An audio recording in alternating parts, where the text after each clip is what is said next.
Hello friend, आप देख रहे हो हमारे चैनल ग्रो बुक्स। तो अगर आप हमारे चैनल पर नए हैं तो प्लीज़ हमारे चैनल को सब्सक्राइब कर लीजिएगा। तो चलिए आज हम फिर से आपके लिए नई बुक लाए हैं, जिस बुक का नाम है बर्न आउट।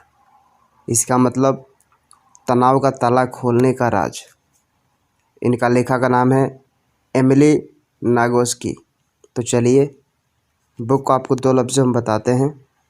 बर्न आउट में हम देखेंगे कि किस तरह से आप खुद को बर्न आउट से बाहर निकाल सकती हैं।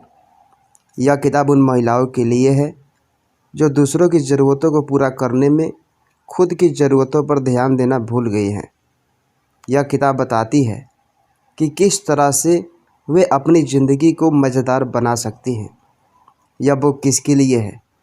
वे जो हर वक्त उदास और थका हुआ महसूस करते हैं, वे जो खुश रहने के तरीके जानना चाहते हैं, वे जो अपने तनाव को कम करना चाहते हैं। अध्याय नंबर 1, यह किताब आपको क्यों पढ़नी चाहिए। महिलाओं को आज बहुत सी समस्याओं का सामना करना पड़ता है। समाज उन्हें हमेशा सिखाता है कि उनका काम है किसी दूसरे व्यक्ति का घर बसाना।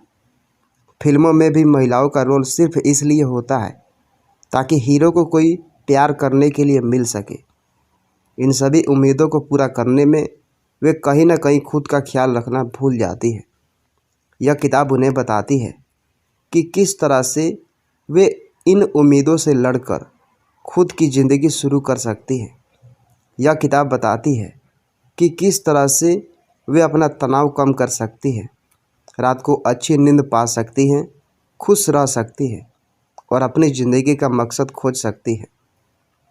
इस बुक को पढ़कर आप सीखेंगे किस तरह से आप बर्न आउट को ठीक कर सकती हैं, किस तरह से आप अपने तनाव को कम कर सकती हैं, किस तरह से आप खुद को खुश रख सकती हैं।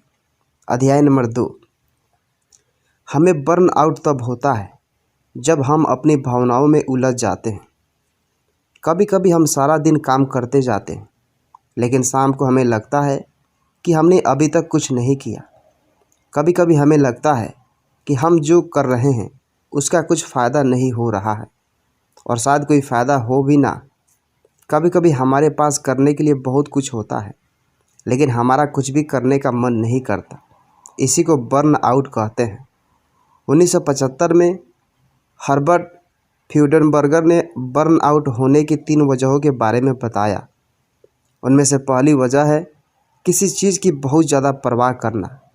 दूसरी वजह है डिपर्सनलाइजेशन, जिसमें हमें यह लगने लगता है कि हम अब पहले की तरह दूसरों की परवाह नहीं करते या फिर उनसे सहानुभूति नहीं जता पाते।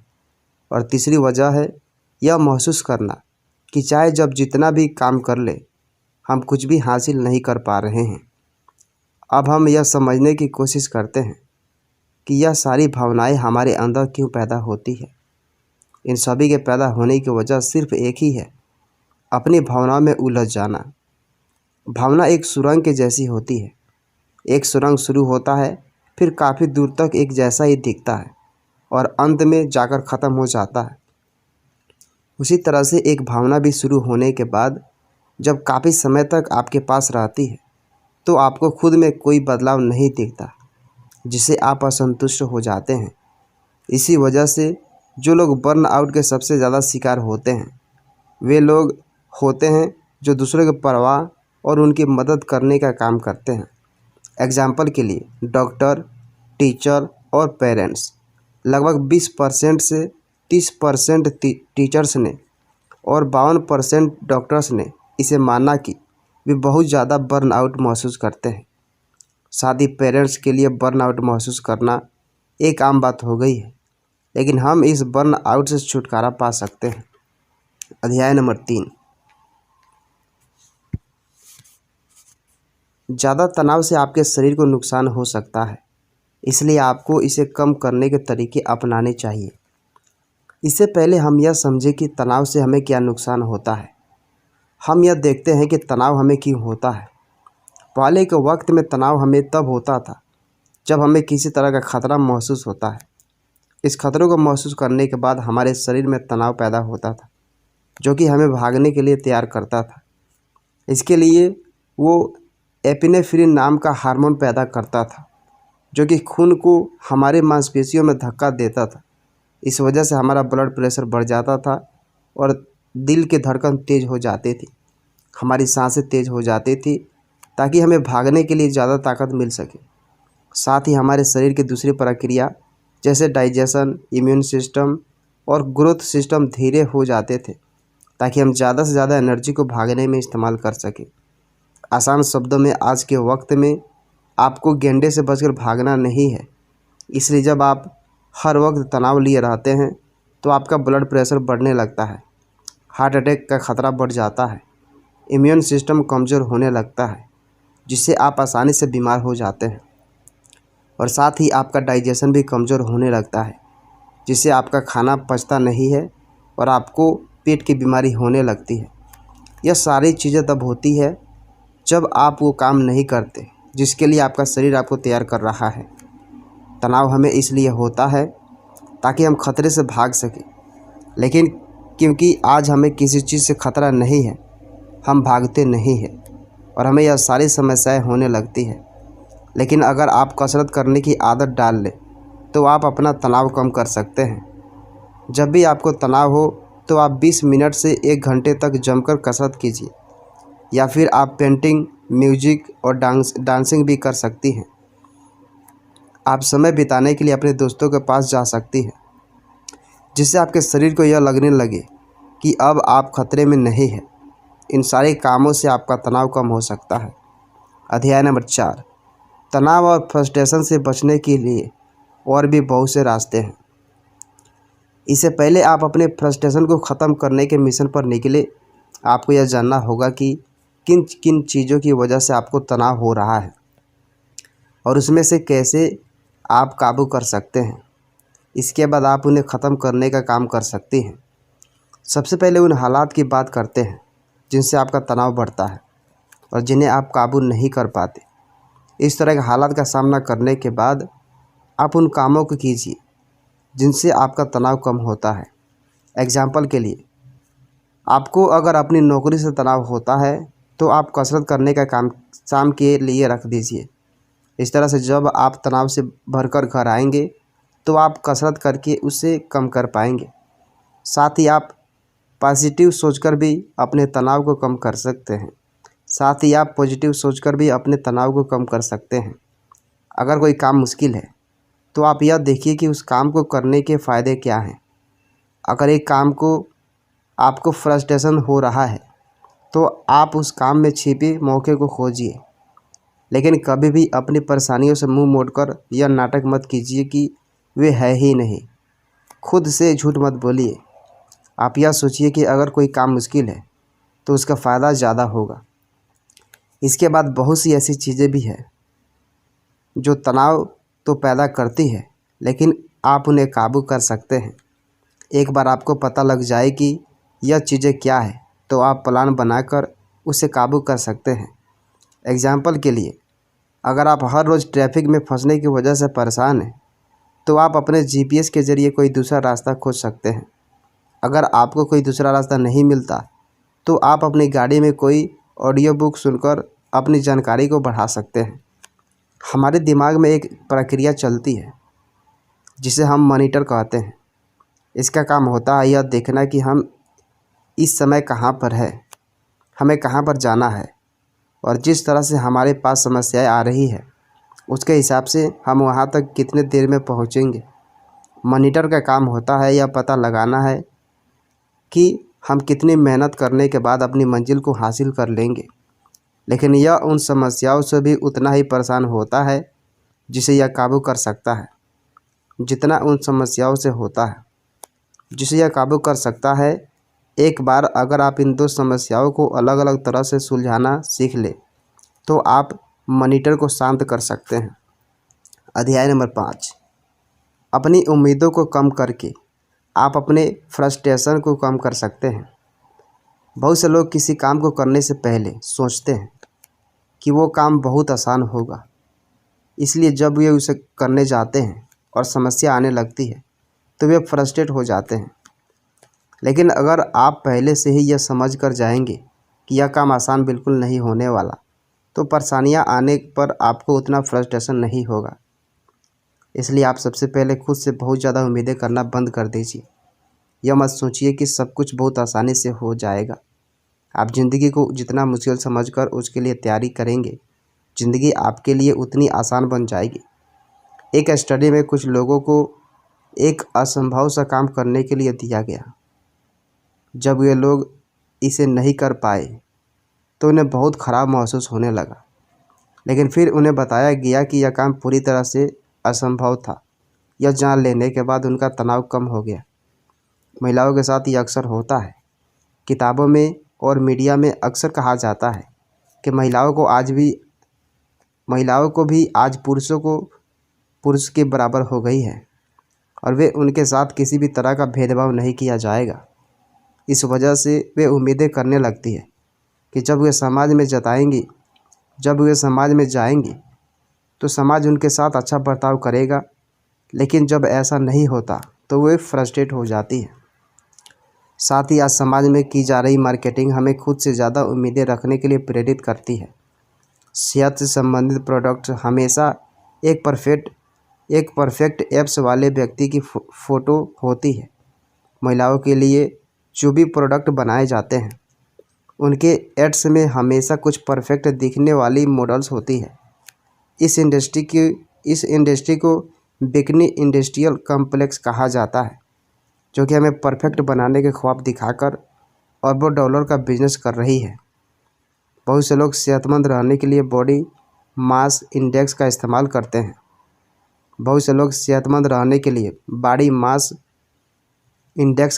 करते हैं। जिसका कहना है कि अगर आप पतले होंगे तो आप ज़्यादा सेहतमंद होंगे और आपको बीमारियां कम होगी। लेकिन 2016 की एक स्टडी में यह बात सामने आई कि जो लोग मोटे होते हैं वे असल में पतले लोगों के मुकाबले ज़्यादा सेहतमंद रहते हैं। लेकिन महिलाओं को शुरुआत से बताया गया कि पतला होना कितना अच्छा होता है, क्योंकि अगर उन्हें यह नहीं बताया गया होता तो वे दुनिया भर के प्रोडक्ट खरीदकर खुद को परफेक्ट बनाने की कोशिश नहीं करती और वो कंपनियां फ़ायदा नहीं कमा पाती। इसलिए आपको इस तरह की बातों पर यकीन कर खुद की तुलना उन मॉडल से करने की कोई ज़रूरत नहीं है। अध्याय नंबर 6, अपनी ज़िंदगी का मकसद खोजिए और ह्यूमन गिवर सिंड्रोम को खुद पर हावी मत होने दीजिए। क्या आपने कभी सोचा है कि कैसे कुछ लोग हमेशा मुश्किलों से लड़कर वो हासिल कर ले जाते हैं जो वे पाना चाहते हैं? क्या आपने कभी सोचा है कि वो क्या है जो लोगों को बदतर हालात में भी हौसला देता है? वो चीज़ है उनकी ख्वाहिश। इस तरह के लोगों को हमेशा यह पता होता है कि वे हासिल क्या करना चाहते हैं और उसे हासिल कर लेने के बाद उनकी ज़िंदगी किस तरह से बदल जाएगी। इस तरह के लोगों के पास आगे बढ़ते रहने की एक वजह होती है जो उन्हें मुश्किल वक्त में हौसला देती है। कुछ लोग इसे मकसद का नाम देते हैं और कुछ लोग इसे नियति कहते हैं। अगर आपको भी इस तरह का हौसला चाहिए तो आपको भी यह पता होना चाहिए कि आपको क्या चाहिए। मार्टिन सेलिगमैन के हिसाब से एक व्यक्ति की ज़िंदगी का मकसद ही उसे खुश रख सकता है। उसका मकसद ही उसकी ज़िंदगी का मतलब देता है, और जब वो उस मकसद को पूरा करने के लिए काम नहीं कर रहा होता है तो उसे लगता है कि उसकी ज़िंदगी बेमतलब की है। लेकिन किस तरह से आप अपने मकसद को खोज सकती हैं? वो कौन सी चीज़ें हैं जो आपको अपने मकसद को खोजने से रोकती है? महिलाओं के लिए यह चीज़ ह्यूमन गिवर सिंड्रोम। अपनी किताब डाउन गर्ल में कैट मैन बताती है कि दुनिया में 2 तरह के लोग होते हैं, ह्यूमन गिवर और ह्यूमन बिग्स। ह्यूमन गिवर का काम होता है ह्यूमन बिग्स को वो साधन देना जिससे वे अपने मकसद को हासिल कर सके। महिलाओं को समाज ने हमेशा ह्यूमन गिवर बनाकर रखा है। उनका काम होता है घर परिवार को संभालना ताकि वे पुरुषों की मदद कर सकें। उनके मकसद को पूरा करने में उन्हें यह सिखाया जाता है कि एक महिला का काम होता है दूसरों के बारे में सोचना। उन्हें कभी खुद के सपने पूरा करने के बारे में नहीं सिखाया जाता। इस वजह से बहुत सी महिलाएं अपनी ज़िंदगी का मकसद नहीं खोज पाती, क्योंकि उन्हें लगता है कि उनका मकसद है किसी दूसरे के मकसद को पूरा करने में उसकी मदद करना। अगर आप अपना मकसद खोजना चाहती हैं तो आपको ह्यूमन गिवर सिंड्रोम से बाहर निकलना होगा। अध्याय नंबर 7, लोगों की मदद लेने से आप कमज़ोर नहीं बल्कि ताकतवर बनते हैं। बहुत से लोगों का मानना है कि एक काबिल व्यक्ति वो होता है जिसे किसी की ज़रूरत ना पड़े। एक काबिल व्यक्ति खुद का काम खुद से करना जानता है, लेकिन सच्चाई यह है कि आप अकेले रहकर कभी भी काबिल नहीं बन सकते। आपको जानकारी के लिए, अपनी भावनाओं को जाहिर करने के लिए दूसरे को ज़रूरत हमेशा महसूस होगी, लेकिन इसका मतलब यह नहीं है कि आप हमेशा दूसरों के साथ रहना चाहिए। आपको कुछ समय अकेले भी बिताना चाहिए ताकि आप खुद के साथ बातें करके खुद को अच्छे से समझ सकें। अलग अलग लोगों की अलग अलग ज़रूरतें होती हैं। इसके हिसाब से कुछ लोग ज़्यादा समय अकेला रहना पसंद करते हैं और दूसरों के साथ कम समय बिताना चाहते हैं। इन्हें हम इंट्रोवर्ट कहते हैं। दूसरी तरफ कुछ लोग दूसरों के साथ ज़्यादा समय बिताना पसंद करते हैं और अकेले नहीं रह पाते। इस तरह के लोगों को एक्ट्रोवर्ट कहा जाता है।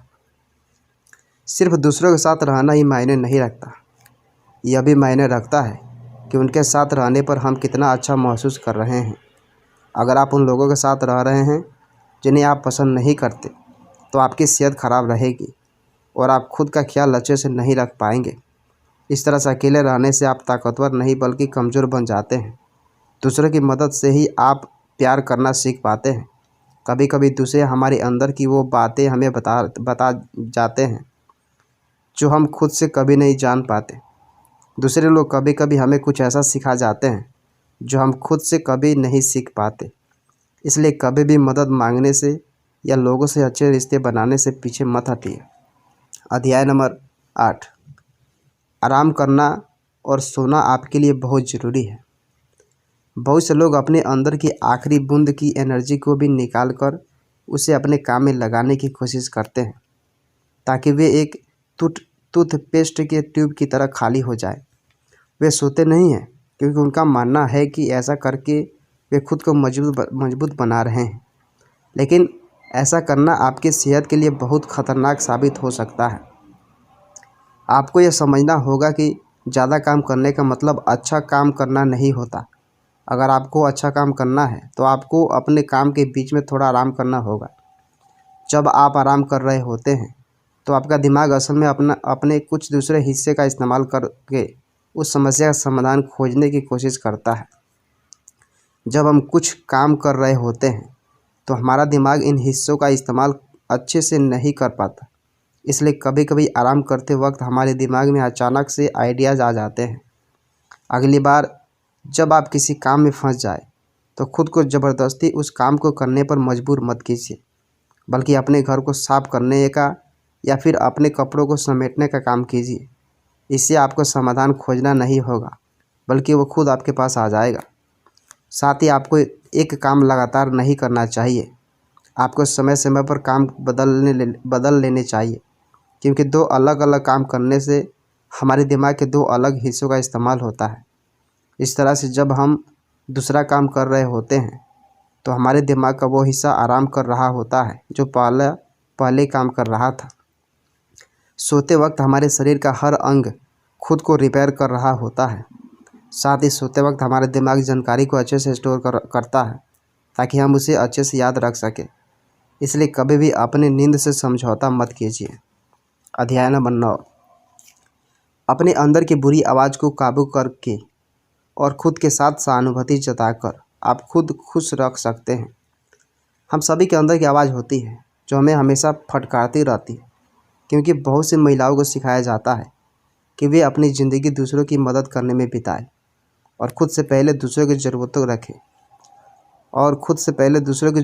को रखें। इसलिए जब भी उनसे कोई गलती होती है वो आपको डांटने लगती है और आपको बताने लगती है आप किसी लायक नहीं हैं। इसलिए बहुत सी महिलाएं जब भी कुछ नया काम शुरू करने जाती है तो बहुत जल्दी हार मान लेती है, क्योंकि उनका एक हिस्सा हमेशा परफेक्ट बनने की कोशिश करता है। जब वो परफेक्ट नहीं बन पाता तो वो सोचता है कि वो किसी लायक नहीं है। खुद को कामयाब बनाने के लिए आपको इस आवाज़ पर काबू पाना होगा। ऐसा करने के लिए आप उस आवाज़ को एक नाम दे दीजिए। आप अपने दिमाग में उस आवाज़ को एक दूसरे इंसान की तरह देखिए। ताकि जब भी वो आवाज़ आपको बुरा कहे, आपको लगे कि कोई दूसरा व्यक्ति आपको बुरा कह रहा है। इस तरह से आप उसे खुद से अलग कर पाएंगे और उस पर काबू पा सकेंगे। इसके बाद खुद को मजबूत बनाने के लिए आपको खुद से सहानुभूति जताना सीखना होगा। खुद से सहानुभूति जताना एक तरह से खुद के जख्मों का इलाज करना है। इसमें शायद आपको थोड़ा दर्द हो सकता है, लेकिन अगर आप इसे काफ़ी समय तक करते रहेंगे तो आप अपने अंदर के उन हिस्सों को राहत पहुंचाएंगे जो किसी वजह से टूट गए हैं। इस तरह से आप खुश रह सकती हैं। बहुत से लोगों को लगता है कि खुशी एक मंजिल है जिसे हम हासिल कर सकते हैं, लेकिन ऐसा नहीं है। खुशी एक लम्हा है जो बीत जाता है और हमें इसे फिर से लाना सीखना होगा। हमें खुद की खुशी बनना सीखना होगा, क्योंकि आप चाहे जितनी भी कोशिश क्यों न कर ले, आप हमेशा खुश नहीं रह सकती। कुल मिलाकर बर्न आउट से बचने के लिए हमें उस काम को खोजना होगा जिसे करना हम पसंद करते हैं। हमें दूसरों के बारे में सोचना बंद करके खुद के बारे में सोचना होगा और यह देखना होगा कि वो क्या है जो हमें खुशी देता है। हमें कसरत करने की आदत डालनी चाहिए, क्योंकि ऐसा करके हम अपना तनाव करते हैं। साथ ही अच्छे से सुना और खुद से सहानुभूति जताना भी हमारे लिए ज़रूरी है, क्योंकि इससे हम खुद को रिपेयर कर पाते हैं। आप कुछ एक्सरसाइज कर सकती हैं। अगर आपके शरीर में कहीं पर दर्द है या किसी बीमारी की वजह से आप कसरत नहीं कर पा रहे हैं, तो आप डीप ब्रीथिंग एक्सरसाइज कर सकती हैं। सबसे पहले 5 सेकंड तक धीरे धीरे सांस अंदर खींचिए, फिर उसे 5 सेकंड तक रोक कर रखिए और अगले 10 सेकंड में उसे धीरे धीरे बाहर निकालिए। इसके बाद 5 सेकंड का ब्रेक लीजिए और फिर से यह एक्सरसाइज 3 बार दोहराइए। इसके अलावा आप यह कसरत भी कर सकते हैं। अपने शरीर की हर मांसपेशी को एक एक करके 10 सेकंड के अंदर टाइट कर लीजिए और फिर उसे छोड़ दीजिए। आप यह काम बैठकर भी कर सकते हैं और लेटकर भी कर सकते हैं।